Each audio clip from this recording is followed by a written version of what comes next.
light interference. There are three different models of light. The easiest model is the ray model, which is known as geometric optics. Light was represented as rays, and these are straight lines that are bent at reflecting or refracting surfaces. This is what we did for lenses and mirrors.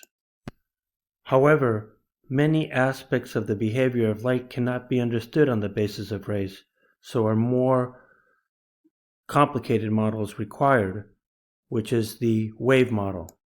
In the wave model of light, we already learned that light is fundamentally a wave, and in some situations we have to consider its wave properties explicit. But we are going to learn that if two or more light waves of the same frequency overlap at a point, the total effect depends on the phases of the waves as well as their amplitudes. The resulting patterns of light are a result of the wave nature of light and cannot be understood on the basis of rays. A very similar analysis, the wave model of light cannot explain everything, so the next model is the quantum model. But in our next section, I'll start going over those details, but for now I'll stop. We now go to wave optics or physical optics to explain what actually happens. Wave interference. We will look at wave interference, which occurs when two waves superimpose via the superposition principle. This principle, the superposition principle, also applies to light waves and is the most important principle in wave optics. So you got to make sure you understand this well. Superposition principle. The principle of superposition is very important to many areas of science. When applied to Newton's law, the sum of all vector forces acting on a single object can be replaced by a single vector force called the net or resultant force. If I have a series of forces that are acting on an object, this sum can be replaced explicitly with this single effect called the net force. In other words, objects do not feel individual forces, but do feel the net force. In a very similar manner, superimposed waves occur when two or more waves are at the same location and same time. At this particular location, where the waves interfere, the summed waves act as a single traveling wave for a very brief instant in time. The superimposed waves, where y of x of t is the wave function, have a net or resultant wave function written as y1 plus y2, y3, in other words, a superposition of multiple waves. The single effect is the y resultant or y net, but in waves it's more common to call it the resultant, which I'll label as y of r. This is the most important concept in wave optics. Now, let me write the superposition. Superposition principle. When two or more waves overlap, the resultant displacement at any one point is found by adding the instantaneous displacements that are produced by individual waves, such that the resultant is equal to, at that one point, is equal to the sum of all of the waves. Applying the superposition principle to two traveling waves. A traveling wave has a wave function given by y of x of t equals a sine of the quantity kx minus omega t. This equation is a two-dimensional animal. In other words, it has a time picture as well as a spatial one. So if I plot the wave function as a function of time, then I have the wave y versus t. If I plot this function of sine and I only focus on the time component, then I'm going to get a sine function that looks like this. The time it takes to repeat itself, that is, go from crest to crest, is known as the period. That is, the period is the time required to repeat the wave pattern. Mathematically, we write that the period is equal to 1 over the frequency. The amplitude is the maximum distance from the equilibrium point, that is where y is equal to 0. The peak of the wave is called the crest, the bottom of the wave is the trough. It is customary to write the wave function in angular space where the angular frequency, or this is the angular velocity from rotational motion, is equal to 2 pi times the linear frequency. In other words, omega, which is depicting the angular frequency, is equal to 2 pi f, which is the linear frequency, and I can replace the frequency with 1 over the period according to this relationship. So the angular frequency tells us about how periodic in time a wave is. A spatial picture of a wave. A wave that moves a horizontal distance repeats itself every single time by what is called a wavelength. So instead of it being periodic in time, it's now periodic in space. And this wave also has a displacement from the equilibrium. In other words, the wavelength represents the periodic distance of a wave, the distance that it has to travel in order to constantly repeat itself by the same distance. The wavelength is depicted by the Greek symbol lambda, but it is not customary to write the wavelength. It is customary to write the wavelength in angular space. So in angular space, we represent the wavelength by the wave number. So the wave number is equal to 2 pi times the wavelength, where mathematically we write that the wave number k is equal to 2 pi divided by lambda. The wave number tells us how periodic a wave is spatially. So in summary, the wave function is equal to a, the amplitude, sine of kx minus omega t, where k here is the wave number that tells us about how a wave is periodic through space, and then omega tells us about the angular frequency, which tells us about how periodic the wave is through time. So the picture of this wave here is that I have y of x of t, and the axis here is x and t. It's a two-dimensional thing that's moving through space here. And this thing here moves with a wave speed, which is labeled by v. The wave speed, which is equal to v, is the change in distance over the change in time. So for a wave, how far it travels in one period is lambda, and how far it travels in time is capital T, the period, but the way it's customarily written is as lambda times frequency. So in summary here, the wave speed, which is lambda times frequency, written in angular space, is omega over k. Superposition of two traveling waves. If two traveling waves interfere, one wave must have a phase difference, which is defined as phi, relative to the other.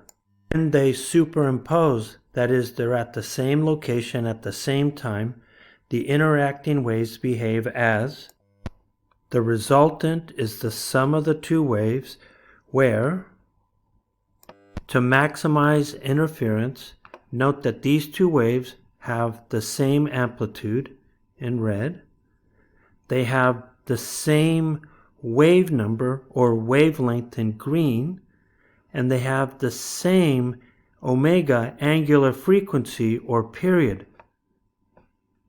The big difference is the phase. Again, the only difference between these two waves is this term right here, phi. Now we must add these two sine functions using a trig identity. Sine of alpha plus sine of beta is equal to 2 sine times the quantity alpha plus beta divided by 2, and cosine times the quantity alpha minus beta divided by 2. Superposition here, I factored out the A, so now I have sine of my alpha term plus sine of my beta term. Now applying that, so plugging in my alpha and beta terms here, what we end up with is we get the sine term becomes kx minus omega t, the cosine term becomes minus 1/2 times phi here. But cosine function is an even function. It being an even function, that means here that I can drop that minus sign. It's the value that determines the sign of the cosine, not the sign. Whereas a sine function is an odd function. So the resultant of the wave then is A, the amplitude, cosine of 1/2 phi times sine of kx minus omega t. I forgot to include the 2, so now I've gone back and I've added the 2 at the rest of the spots here. So we would need to unpack this equation because there's a lot here. To get a sense of what this equation is telling us, we need to compare this to the wave function. So the wave function says that I have A sine of kx minus omega t, so the sine function is the traveling part of the wave. Everything else must be the amplitude. So now applying this type of thinking to this resultant equation, we get, since sine of kx minus omega t is what defines a wave, everything else must be the effective amplitude. So the effective amplitude, 2a cosine of 1/2 phi, is the important piece of this whole thing. Question: why is the effective amplitude the important piece? Because the effective amplitude will then tell us about the intensity of the light. It goes like this. Which type of wave packs a greater punch? Bigger ones or smaller ones? Clearly bigger ones. The measure of this is the power of the wave, or the intensity.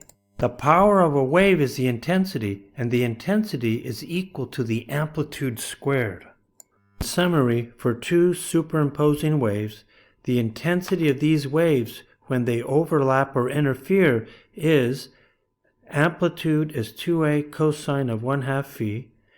Therefore, the intensity is squared this, which would then be 4a squared cosine squared of 1/2 phi. Constructive and destructive interference.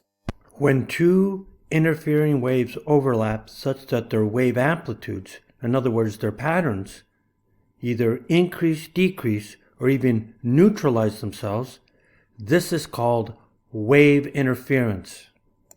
There are two maximal interference patterns, destructive and constructive.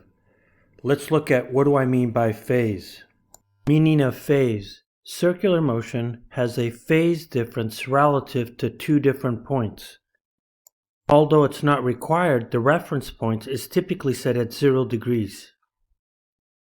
Let's look at this circle here and imagine that there's a rotation that starts at 0 degrees and then lands smack in the middle between 90 degrees and 180 degrees, which is in 135.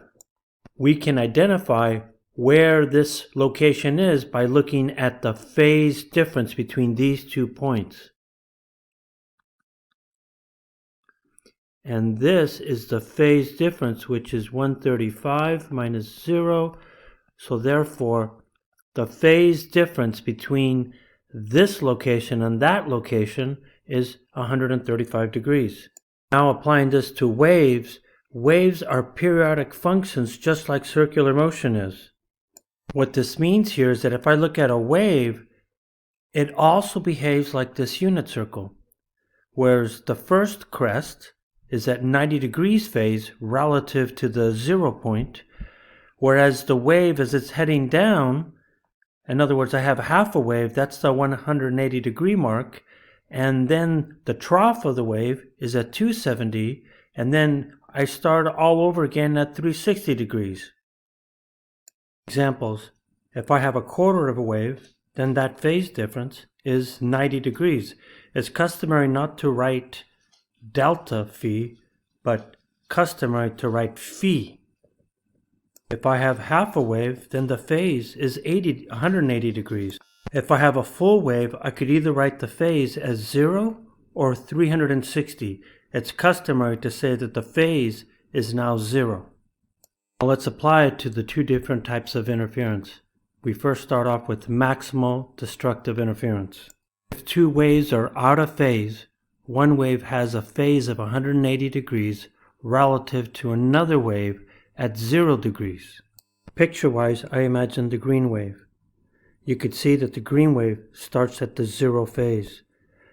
If I have this red wave, you could see that the red wave is starting after half a wave, so it's supposed to be going down. So therefore, the red and the green wave are out of phase by 180 degrees. That is what's considered maximal destructive interference. If I look at the green amplitude, it's positive. If I look at the red amplitude, it's negative. These two cancel out so that the net amplitude of these two interfering waves has 0 amplitude. Summary, if the phase is 180 degrees, then the amplitude, which is 2a cosine of 1/2 phi, becomes cosine of 90. But cosine of 90 is 0. Therefore, the intensity is 0. That's what that 0 amplitude means. Maximum constructive interference. If two waves are in phase, both waves are in sync relative to one another. What I mean here is that the green wave starts at 0 degrees phase, the red wave starts at 0 degrees phase, so that these waves are in phase. So what happens to the amplitude? These two waves double in height. In other words, the waves reinforce each other. These in-phase waves cause maximum amplitude. So to summarize this, if the phase angle is 0 between the two waves, then the amplitude turns out to be 2a, twice the amplitude of a single one. But it's the intensity that's surprising. The intensity is 4 times that of one wave. This is a very surprising result. This is surprising because a wave by itself has an intensity of a squared.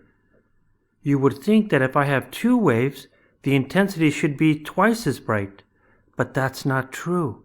The intensity is 4 times the brightness, not twice. More of this when we start talking about energy in waves. Maximal destructive and constructive interference applet. What I have here is that I have a wave driver right here, and this is a string. And this is a fixed rod, and because it's fixed, the end here, you're going to see that when the wave that's traveling along the string, it's going to reflect out of phase by 180 degrees. So here we go. Here's a wave, and what you're seeing here is that this wave pattern does not change with time. So this is a wave pulse, or we could call it a traveling wave. So as I move this here, towards the end, you see no change, and now it's going to interact with the hard boundary. And as it interacts with the hard boundary, what you're seeing here is that this wave is out of phase from that wave by 180 degrees. Now, interference occurs when this wave and that wave are at the exact same location. So as they move, they're still not interfering. Now they start to interfere. So as they overlap, you're seeing that the amplitude goes to 0, which then means that the intensity at this spot is 0. Now if I continue to step forward through this, note that this wave did not block that wave. The word interference is a misnomer when we talk about waves here, because we could think of interfering as interfering with a person, sort of like blocking them or not letting them do something. Waves, when they interfere, they go right through each other. Why? Waves are nothing but a disturbance of energy in the wave medium. So the energy can transfer right through the object.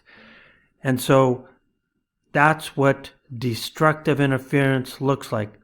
But this happens very, very, very quickly. So if I run it without doing it slowly, this is what happens. only a brief moment do you actually get destructive interference. And at that point right there, now I move on towards constructive interference.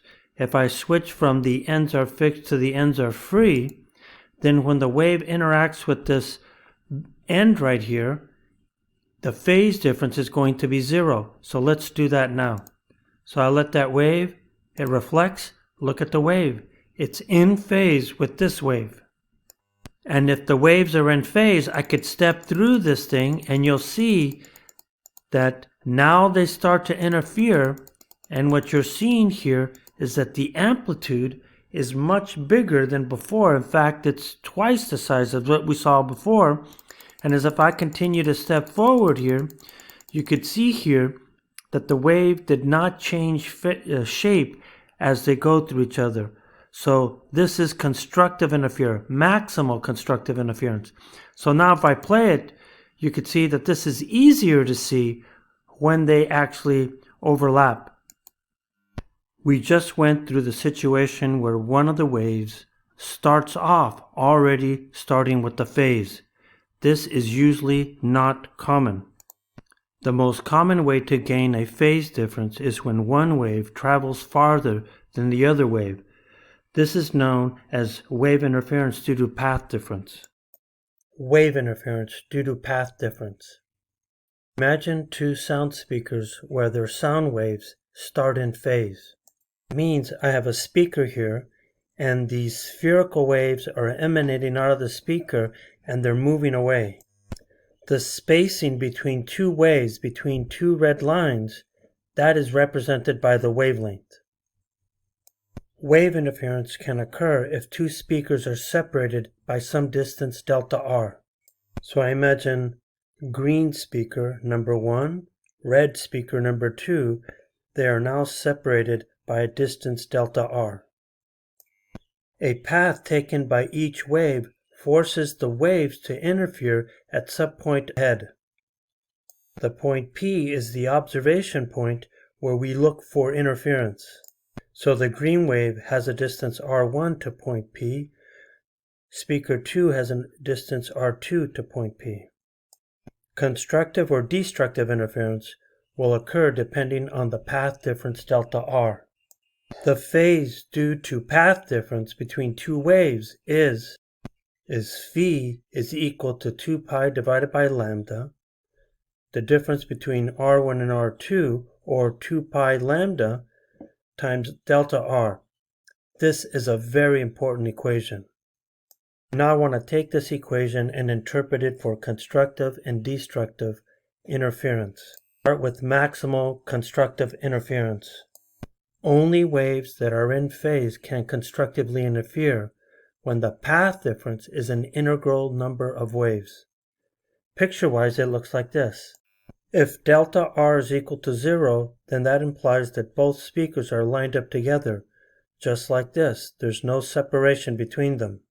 Since these speakers are in phase, you could see that the waves remain in phase. So what does the phase equation tell us? Phi being equal to 2 pi divided by lambda times delta r, since delta r is 0, this is 0 degrees. Therefore, the waves are in phase. If the path difference is one wavelength, then that means that the speakers are separated exactly by one wavelength. So if I set up my speaker 1 and 2, where the separation between these two is 1 lambda, then what you see here is that the crests line up, and as they line up, we say that the waves are in phase, and therefore they have constructive interference. What does the phase equation tell us? If I then take delta r and I plug in lambda here, the phase is then 2 pi. That shouldn't be a surprise because one full wavelength is 2 pi. So I can talk about the phase or I can talk about the wavelength. Moving a bit faster, delta r equals 2 lambda implies that the speakers are separated by 2 wavelengths. So you could see that the red is 2 waves into it before the green starts. But when you look at these peaks, they're lining up. So that means if they line up, they're in phase waves. So from the phase equation, if I now plug in 2 lambda, that's the same as 4 pi. So there's now a pattern that's starting to evolve here. So the pattern for constructive interference looks something like this. So if delta R is the path difference, phi is the phase, then if the path difference is 0, then the phase is 0. If the path difference is lambda, I get 2 pi as the phase. If the path difference is 2 lambda, I get 4 pi. So then, coming in, if it's 3 lambda, then it's 6 pi. If it's 4 lambda, it's 8 pi. ... The pattern continues to move on. You can write an equation for this process. For constructive interference condition, delta R must equal MC, where C stands for constructive, times its wavelength, where MC is an integer, and it goes from 0, 1, 2, 3. So I could then add a new row onto this thing. If MC is 0, then all of these are 0. If MC is 1, then we're talking about either a path difference of lambda or a phase of 2 pi, etc. So this just goes on forever. Maximal destructive interference. Only waves that are out of phase can destructively interfere when the path difference is an odd number of half waves. The minimum distance to have destructive interference is when the path difference is half a wave. That is, the distance between speaker 1 and 2 is half a wavelength. When that's the case here, what you're seeing here is that these guys are lining up in such a way that they will always produce destructive interference. So if you look at the phase equation, if I put in delta R equals to 1/2 lambda, the phase is pi, which is by definition half a wavelength. If delta R now has a path difference of 3/2 of a wavelength, then when you look at the waves, how they line up, you could see that they are destructively interfering. So when I look at the phase equation, by plugging in delta R to 3/2 lambda, I get 3 pi. We now have a pattern for destructive interference for path difference. We can write the equation that it says that delta R is going to equal to MD plus 1/2 times lambda, where MD is equal to 0, 1, 2, 3. This is the destructive interference condition. So if MD is equal to 0, then I get half a lambda, but that phase is automatically pi for half a wave. If I put MD equal to 1, I get 3/2. But 3/2 is 1/2 waves, so that gives you a phase of 3 pi. So now if I come in and I put this by hand now, if I have 5/2 lambda, then that means it's 5 pi. If this is 7/2 lambda, I get 7 pi. So you could see that each of these odd half wavelengths gives you odd multiples of pi. So now I could then come in and write the values for MD. Numerically, you could see that MD is exactly the same as MC, but they mean different things.